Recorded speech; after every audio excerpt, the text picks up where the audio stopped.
course, Tevin Foster had a four-timer on Tuesday. Now, National Volleyball coach Anil Ebanks says the time has come to have a serious look on the structure of local beach volleyball. Jamaica made it to the final round of Olympic qualification in 2016 in the women's category and more recently sent teams to the Norseca Beach Volleyball Continental Tour in Punta Cana in October on a quest to qualify for the 2028 Olympic Games in Los Angeles. However, Ebanks believes there needs to be structures in place in order for the country to be consistently competitive.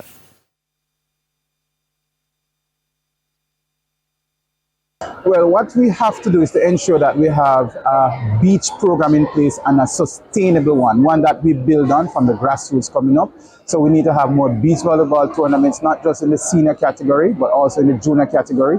We need to have more more locations where the sport is being played. We need to have it more introduced earlier at the primary school, at the high school level, at the college, and keep it going. Now, in 2023, the Jamaica Volleyball Association revealed plans for a high school beach volleyball championship. However, the progress made has fallen short of expectations. For Ebanks, even having a school league would not be enough. Just having one-off competitions or just preparing one set of teams or one age group is not enough. We have to make it a culture, and until we do that, I don't think we'll be able to reach the point that we want to reach.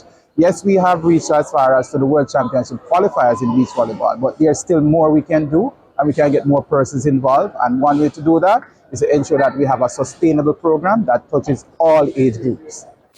The Intercollegiate Sports Association also recently sent a two-man team to the FISU Americas Games.